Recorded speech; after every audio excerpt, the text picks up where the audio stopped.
이 세상의 사람들은 자신들이 살아가고 있는 인생 속에 수많은 사건들과 맞물려 돌아가는 거대한 인류의 역사가 왜 지금과 같은 모습으로 진행되고 있는지 전혀 알지 못합니다. 그냥 역사는 주사위를 던지는 것과 같은 우연히 이끌어가는 것으로 여깁니다. 그러나 하나님께서는 우리 성도들에게 성경 말씀을 통해 인류 역사의 시작과 끝을 명확하게 설명해 주십니다. 과학자들의 주장처럼 이 우주의 역사는 우연에서 시작되어 발전해 온 것이 아닙니다. 이 우주의 역사는 하나님의 철저하고도 뚜렷한 목표와 계획 속에서 한 채의 오차 없이 움직여지고 있습니다. 하나님의 창조 목적은 하나님께서 하나님의 백성들과 함께 영원히 거하시는 영원한 하나님 나라의 완성입니다. 하나님은 영존하시는 하나님 나라의 완성을 통해서 홀로 영광 받으시기 위해 우주와 천지 만물과 인간을 창조하신 것입니다. 하나님의 계시를 받은 자들, 하나님의 말씀을 받은 우리 성도들은 왜 지구적인 이상기온으로 동북아, 특히 중국에 기록적 홍수가 나는지, 왜 코비드-19과 같은 전염병이 청간하는지, 왜 메뚜기로 전 세계 식량 생산지가 타격을 겪는지, 왜 전쟁의 긴장감이 더 고조되고 있는지, 중국과 북한이 망해가는 동안 국가 마국의 나라 러시아가 숨죽이며 무엇을 준비하는지, 왜 인간들의 범죄는 날이 갈수록 흉포해지고 있는지, 왜 가정들이 풍지박산나고 있는지 그 이유를 알 수 없습니다.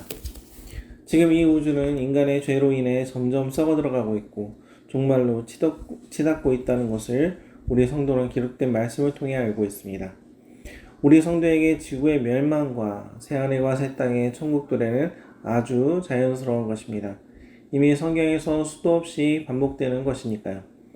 이사야서, 다니엘서, 에스겔서, 사복음서와 요한계시록, 베드로서, 데살로니서, 예수님의 말씀에도 죄악의 관영과 세상의 끝, 새하늘과 새 땅의 회복에 대한 것이 기록되어 있습니다. 제가 여러 번 말씀드렸지만 다시 한번 시간의 개념에 대해 말씀드립니다. 과학적으로도 시간은 상대적 개념임이 증명되어 있습니다. 빅뱅 이론 자체가 시간과 공간의 창조, 즉 우주의 창조를 뒷받침하고 있습니다. 하나님께서 시간과 공간이라는 제한된 물질 세계를 창조하셨습니다. 영화 속에 계시는 하나님, 시간 밖에 존재하시는 하나님께서는 시간과 공간은 별다른 의미가 없습니다. 그러나 하나님께서 창조하신 이 우주, 물질 세계는 시간과 공간의 법칙을 기초로 만들어졌습니다. 시간과 공간이 뒤틀리면 물질 세계는 무너집니다. 베드로후서 3장 10절에서 13절에 주의 날이 도적같이 오리니 그날에는 하늘이 큰 소리로 떠나가고 체질이 뜨거운 불에 풀어지고 땅과 그 중에 있는 모든 일이 드러나리로다. 이 모든 것이 이렇게 풀어지리니 너희가 어떠한 사람이 되어야 마땅하뇨. 거룩한 행실과 경건함으로 하나님 날이 임하기를 바라보고 간절히 사모하라. 그날에 하늘이 불에 타서 풀어지고 체질이 뜨거운 불에 녹아지려니와 우리는 그의 약속대로 의에 거하는 바 새 하늘과 새 땅을 바라보도다 는 말씀이 있습니다. 시간과 공간이 뒤틀리며 새 하늘과 새 땅이 임하는 그날은 아버지만 아시는데 그 기록된 날이 역사의 끝, 종말이며 우리 구주 예수님께서 하늘과 땅의 모든 권세를 가지시고 심판자로서 재림하시는 날입니다. 심판자로서 두 번째 이 땅에 예수님이 오시는 재림의 날에 이에 대한 주의점은 누가복음 17장 23절 이하에 기록되어 있습니다. 사람이 너희에게 말하되 보라 저기 있다 보라 여기 있다 하리라. 그러나 너희는 가지도 말고 따르지도 말라. 번개가 하늘 아래 이쪽에서 번쩍이어 하늘 아래 저쪽까지 비침같이 인자도 자기 날에 그러하리라. 인자의 재림은 국제적인 것이 아니라 전 지구적인 것이며 모든 영혼은 직감적으로 자신들의 창조주 여호와 하나님 앞에 서서 두려워 떨며 그 분과 만나게 됩니다. 그러니 예수님이 재림했다는 그 어느 방송이나 개인이나 집단의 말을 들을 필요가 없는 것입니다. 하나님의 형상으로 창조된 인간이라면 누구나 재림 예수가 누구인지 알게 되어 있습니다. 누구든지 숨고자 해도 숨을 수가 없을 것입니다. 혹이나 앞으로 재림 예수에 대한 소문을 들을 때에 오늘 이 말씀을 기억하시길 바랍니다. 재림은 우주와 지구 역사의 끝이며 일부 지역과 특정 사람에게 나타나는 것이 아니라 전 지구적인 것입니다. 모든 영혼, 즉 모든 사람은 다 그분을 마주하게 됩니다. 아무도 그분 앞에서 숨을 수 없고 그분은 누구에게도 숨겨지거나 가리워지지 않습니다. 중국 홍수, 코비드-19의 팬데믹을 겪으면서 우리가 종말의 때를 살고 있는 것이 아닐까 하는 생각이 문득문득 듭니다. 이런 생각을 하는 것은 비단 저만이 아닐 것입니다. 얼마 전 사모가 친구로부터 전화를 받았습니다. 대한민국이 중국에 잠식당하고 있고 교회가 핍박을 받고 있다. 전 세계가 심상치 않은 것을 보니 종말 같다고 말합니다. 그런데 사모가 담담하게 대답했습니다. 교회의 크고 작은 핍박은 2000년 동안 있어 왔다. 그때마다 세상의 종말과 같았다. 오죽하면 박해를 피해 로마에서는 카타콤 무덤에 들어가 생존했겠냐. 전 세계는 두 번의 세계대전을 치르고 100년 전 스페인 독감으로 식민지 조선에서만 14만 명이 죽었다. 70년 전에는 북침으로 국제전쟁인 6.25가 대한민국에서 벌어졌다. 그의 80%가 불타고 한반도 인구의 5분의 1이 죽었다. 역사는 늘 마지막 때 같은 고비가 이어졌다. 하지만 우리는 정확한 때를 알지 못한다. 예수님께서 내일이나 오늘 밤에 재림하실 수 있다. 지금 우리가 할 일은 언제든지 닥칠 수 있는 우리의 개인의 종말을 준비하는 것이다. 아이들 신앙교육을 잘 시켜야 한다. 무서워하지 말자라는 것이었습니다. 저는 그 말이 다시 떠오르곤 합니다. 세상의 종말은 알 수 없으나 우리 개인의 종말은 항상 열려 있습니다. 우리는 열린 총문 앞에 서 있는 것입니다. 그때는 최종 결산의 때입니다. 학교에서 시험을 볼 때 감독관이 들어와 시험 끝 하면 시험은 끝나는 것입니다. 더 이상 답안지를 고칠 수 없습니다. 우리 시험은 언제 끝이 날까요? 아무도 모릅니다. 그러나 우리 생전에 예수님께서 재림하시고 인류의 역사가 끝날 확률보다 우리가 열린 총문에 들어가는 것이 더 높은 확률인 것만 확실합니다. 세상의 역사는 끝이 날 것입니다. 우리의 개인의 역사도 끝이 있습니다. 우리는 시간 속에서 현재만 살기 때문에 그 날이 언제인지 알 수 없지만 하나님께서는 그 날들을 바라보고 계십니다. 베드로후서 3장 8절에 사랑하는 자들아 주께는 하루가 1000년 같고 1000년이 하루 같은 이 한 가지를 잊지 말라는 말씀이 있습니다. 하나님에게는 과거와 현재와 미래가 모두 한눈에 들어옵니다. 하나님은 이미 하늘의 별과 같이 많아 셀 수 없는 무리들, 승리한 성도들이 수정 같은 유리바다가 있는 천국 도성에 모여 하나님을 찬양하는 것을 보고 계십니다. 창세기 2장 1절 천지 창조 후 하나님께서 다 이루었다고 하시는 말씀이 요한복음 19장 30절에 반복됩니다. 예수님께서는 십자가에 달려 죽으시면서 다 이루었다라는 말씀을 하신 것입니다.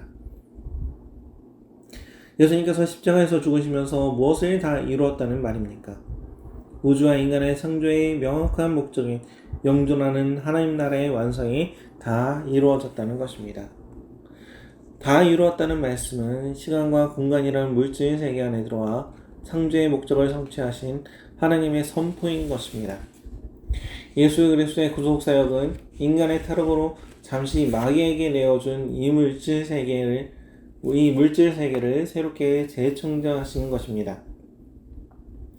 에베소서 4장 말씀과 같이 창세전에 그리스도 안에서 택한 우리를 사랑 안에서 하나님 앞에 거룩하고 흠이 없게 하시려고 그 기쁘신 뜻대로 우리를 예정하사 예수 그리스도로 말미암아 하나님의 아들들이 되게 하신 것입니다. 하나님의 전능성을 믿는다면 예정서를 뒷받침하는 수많은 성경 구절 속에서 우리가 창세전에 택함 받았다는 것을 알 수 있습니다. 그러니 두려워할 필요가 없습니다. 하지만 근신하고 깨어있어야 합니다. 지난 설교에서도 말씀드렸다시피 우리는 죄로 오염된 육신을 가지고 있기 때문입니다. 이 육신의 오염은 얼마나 심각한지 우리 안에서 예수님과 연합한 우리의 영혼과 싸웁니다. 예전에 어느 분에게 들었던 이야기입니다. 열심히 신앙생활하는 여집사님이 계셨습니다. 그런데 남편이 바람이 났습니다. 다른 여자와 살림을 차리고 집에 들어오지 않았습니다. 남편을 설득했지만 듣지 않았습니다. 어디 호소할 것도 없고 그저 매일 교회에 나와서 울며 기도했습니다. 그렇게 처리하는데 남편이 돌아온다는 확신이 왔습니다. 그날 남편이 짐을 싸서 돌아왔습니다. 남편이 하는 말이 그렇게 이쁘고 좋아하던 여자가 귀신으로 보였다고 합니다. 이렇게 봐도 저렇게 봐도 귀신으로 보이니 무서워서 돌아왔다고 합니다. 죄의 오염은 바로 남편이 바람피던 여자를 좋아하는 것과 같습니다. 머리로는 떳떳한 관계가 아닌 것을 알면서도 그 여자가 너무나 좋은 겁니다. 바람을 피면 겨돈으로 맺어진 아내는 천덕꾸러기로 보이고 죽지도 않고 이혼도 안 해주는 무적 같은데 바람피는 여자는 천상 여자로 보이는 것입니다. 삶의 활력과 설레임의 근원은 아이들과 아내가 아니라 불륜이 뻔하지만 로맨스며 낭만인 내연녀입니다.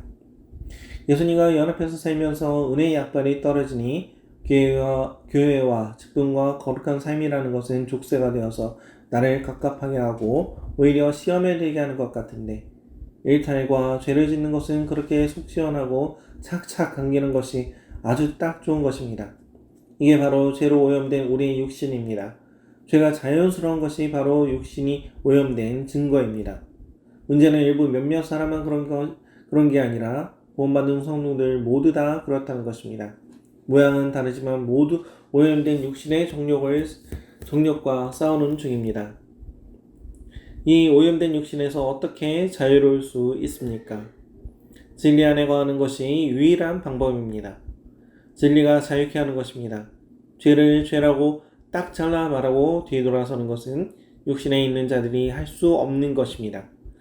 하지만 한국교회가 부흥하던 시기에 사탄은 바로 죄를 죄라하지 않는 것을 유행시켜 한국교회를 약화시켰습니다. 말씀 공부나 부흥 사경에 대신 80년대부터 센세이션을 일으키던 상처 치유니, 내적 치유니 하는 것들이 오늘날 한국교회의 약체를 가져왔습니다. 내 상처가 내 죄를 합리화하는 도구로 쓰임받아서는 안 됩니다. 상처 없는 사람이 어디 있습니까? 내적 치유와 상처 치유한다고 온갖 아픔을 다 들춰낸 다음 그걸로 끝입니다. 오히려 상황이 악화되는 경우가 종종 있습니다. 후속 상담이나 문제 해결 접근이 없기 때문에 일반 상담보다 오히려 못한 경우가 많습니다. 그런 수준은 세상 정신과 의사들과 상담사들이 더 잘합니다. 하지만 진짜의 예수님 안에서 상처의 치유는 그러한 임시봉합이 아닙니다. 상처에 수반된 죄악들, 미움과 분노와 좌절과 더러움을 예수 보혈로 씻고 환부를 도려냅니다. 회개하고 돌이키는 것입니다. 예수 안에서라면 죄로 인해 깨어진 나 자신을 진정으로 용서하고 용납하고 사랑할 수 있습니다. 7 귀신 들렸던 막달라 마리아가 예수 안에서 살아나니까 부활의 증인이 되는 것입니다. 사람을 들었다 놨다 하면서 최면까지 가는 세상 잘난 스킬을 가진 상담이나 똑같은 찬양 한 40분 부르면 나타나는 전율과 감흥의 여흥이나 감정의 고조가 아닙니다. 성령이 충만하면 복음의 비밀을 알게 됩니다. 말씀 안에서 서게 된다는 것입니다. 예수와 함께 죄로 오염된 육신을 죽이고 예수와 함께 새 사람으로 살아나는 것이 바로 진정한 치유입니다. 새로운 존재가 되는 것입니다. 보라, 이전 것은 지나갔으니 새 것이 되었도다. 이 새 창조의 역사는 우주적 회복뿐만 아니라 죄로 망가진 개인에게도 적용되고 선포되는 것입니다. 가늠하는 자들은 더 이상 가늠하지 않는 것입니다. 도둑질하던 자들은 더 이상 도둑질하지 않는 것입니다. 거짓말하는 자들은 더 이상 거짓말하지 않는 것입니다. 이게 말이 쉽지 타고난 기질과 습관과 환경과 중독으로 변형된 뇌 때문에 쉽지 않습니다. 그런데 예수님 안에서 거듭난 사람은 육신을 죽이고 영혼을 살립니다. 이게 바로 성령의 역사입니다. 방언과 신유한 성령의 사역이 아니라 삶의 변화와 거룩함이 성령의 역사인 것입니다. 예수 안에서 새 창조되는 것은 상처 치유 집회에 100번 갔다 오는 것보다 더 완전한 해결책을 줍니다. 죄는 죄입니다. 죄로 오염된 육신은 죽어야 합니다. 로마서 8장 5절에서 13절입니다. 육신을 따르는 자는 육신의 일을, 영을 따르는 자는 영의 일을 생각하나니 육신의 생각은 사망이요 영의 생각은 생명과 평안이니라. 육신의 생각은 하나님과 원수가 되나니 이는 하나님의 법에 굴복하지 아니할 뿐 아니라 할 수도 없습니다. 육신에 있는 자들은 하나님을 기쁘시게 할 수 없느니라. 만일 너희 속에 하나님의 영이 거하시면 너희가 육신에 있지 아니하고 영이 있나니 누구든지 그리스도의 영이 없으면 그리스도의 사람이 아니라.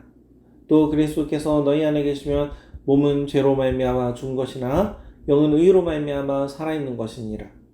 예수를 죽은 자 가운데서 살리신 이의 영이 너희 안에 거하시면 그리스도 예수를 죽은 자 가운데서 살리신 이가 너희 안에 거하시는 그의 영으로 말미암아 너희 죽을 몸도 살리시리라.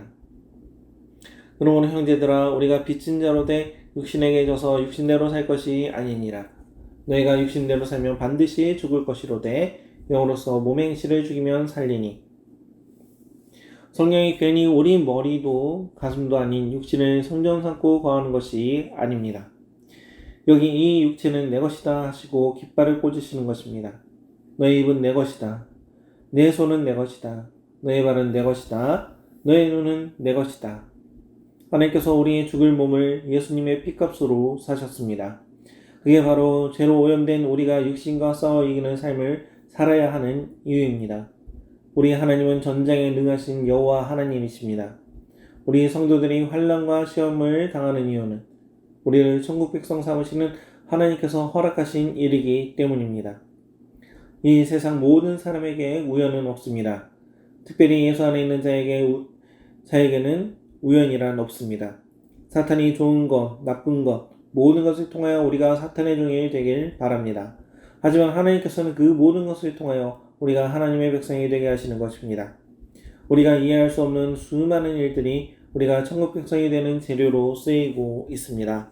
그 안에는 기쁨과 평안함뿐만이 아니라 질병과 사별과 고독과 가난과 폭력과 성적 학대와 상해 등 이루 말할 수 없는 수많은 아픔도 포함되어 있습니다. 하지만 하나님 안에 있으면 그저 천국 가는 징검다리 한 조각일 뿐입니다. 주님께서 그러한 것을 허락하신 그 이유는 우리에게 영생을 주시기 위함입니다. 우리가 영으로서 몸의 행실을 죽이는 천국 백성이 되게 하시기 위함입니다. 저희가 재작년에 뉴저지에 함께 지내던 집사님이 한 분 계십니다. 그분이 암투병 중이십니다. 암이 전이되어 폐와 대장과 간 수술을 하셨습니다. 자신의 몸 구석구석에 하나님의 손길이 안 닿는 곳이 없다고 말씀합니다. 그분의 소식을 전해 들으면 너무 고통스러우신 것 같아 마음이 아픈데 그 고통 속에서 주님을 만나니 그것보다 더 큰 예배가 없을 것이라 생각됩니다.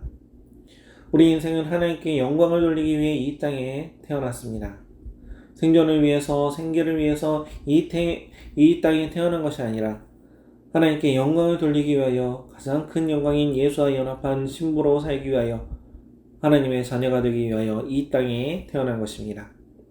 만약에 세상 철학과 도덕 교과서에서 가르치듯이 인간의 최대 목적이 행복이라면 그리스도인들은 참 불행한 사람들입니다. 게다가 인간의 존재 목적이 행복이라는 것은 공허한 말장난입니다. 행복은 주관적이며 원하는 것과 가지고 싶은 욕망은 끝이 없기 때문입니다. 인간의 참된 존재 목적은 하나님의 영광이며 영원의 세계에서 하나님을 즐거워하는 것입니다. 그런데 많은 성도들이 자신들의 일과 생존, 생계만 근심하며 하나님께 매어 달립니다. 하나님께서 주시는 것은 생계가 아니라 생명인데 오직 이 땅에서의 생계와 행복과 소원만 근심하며 간구합니다. 그런데 제자들에게 예수님께서는 너희는 먼저 그의 나라와 그의 의를 구하라. 그리하면 이 모든 것을 너희에게 더하시리라 말씀하십니다. 예수님은 생계를 해결해 주시는 것이 아니라 생명을 주시려고 이 땅에 오셨습니다. 제자들도 모두 생계를 버리고 생명이신 예수님을 따랐습니다. 생계와 생존을 걱정하던 유일한 제자 가룟 유다는 예수님을 팔아버렸습니다. 베드로도 생존을 걱정해서 예수님을 3번이나 부인했지만 예수님께서 부활한 후 3번이나 주님을 사랑합니다는 고백할 기회를 주시고 회복시켜 주십니다. 그 후에 베드로는 다시 한번 예수님을 부인하고 도망갈 기회가 주어지지만 십자가를 거꾸로 지고 순교합니다. 이 땅에서 생존과 생계형인 육신의 사람에서 거듭난 영의 사람, 영생을 소유한 사람이 되었기 때문입니다. 최근 인터넷이 패러다임을 창조한 다르파의 신작 하이드로겐이라는 신소재 바이오 칩은 인체에 주입되면 나노입자가 인대나 뼈 같은 신체 조직과 결합한다고 합니다. 이 센서는 인체가 보내는 모든 데이터를 주간 컴퓨터에 보내어 누가 발현이 나고 어떤 질병에 걸렸는지 바로 가려낼 수 있도록 해준다고 합니다. 미국 전문가들은 작년 10월경 2차 팬데믹이 올 수 있다고 이야기했습니다. 만약 2차 팬데믹이 오면 그때 어떤 사회 통제가 시작될지 알 수 없습니다. 다르파의 하이드로겐 센서는 코비드-19 백신과 함께 인체에 주입하기 위해 개발 중이며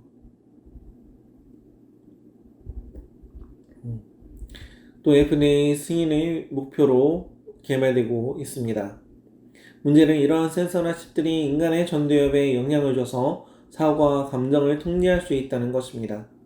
이것은 이미 동물 실험을 통해 밝혀진 것입니다. 전두엽은 사고를 관장하는 곳입니다. 우리가 성경을 읽고 사고할 수 있는 것, 어떠한 일을 결정하고 계획하는 것, 신앙생활을 영위하는 것은 모두 전두엽의 역할입니다. 그런데 과연 이러한 센서를 몸에 주입하고도 하나님을 여전히 의지하며 우리의 죽은 육체를 쳐서 그리스도께 복종시키는 영의 일이 가능할까요? 이 땅에서 밀리면 천국에서도 밀립니다. 여러분은 어떻게 하시겠습니까? 우리는 그저 이러한 일이 우리 생전에 일어나면 하나님의 은혜로 고난을 극복할 수 있기만을 기도드릴 뿐입니다.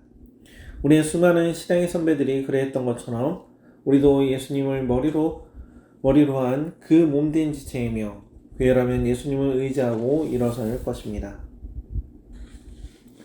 로마서 8장 말씀으로 말씀을 마치겠습니다.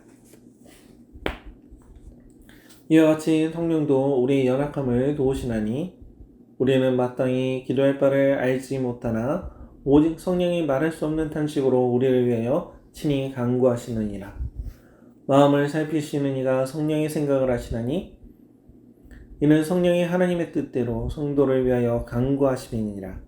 우리가 알거니와 하나님을 사랑하는 자는 곧 그의 뜻대로 부르심을 입은 자들에게는 모든 것이 협력하여 선을 이루느니라.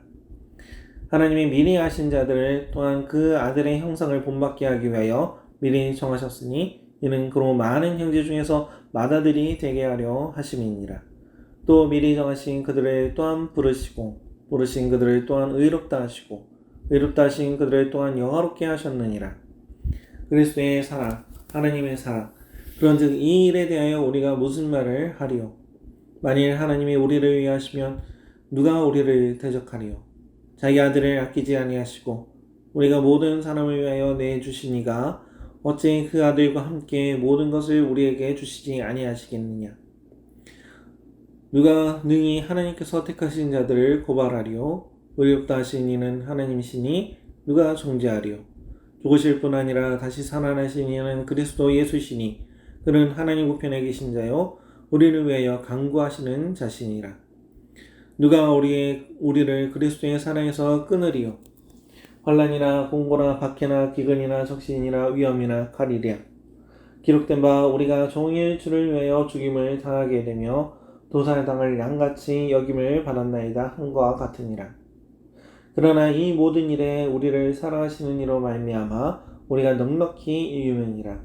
내가 확신하노니 사망이나 생명이나 천사들이나 권세자들이나 현재일이나 장래일이나 능력이나 높음이나 기쁨이나 다른 어떤 피조물이라도 우리를 우리 주 그리스도 예수 안에 있는 하나님의 사랑에서 끊을 수 없으리라. 아멘.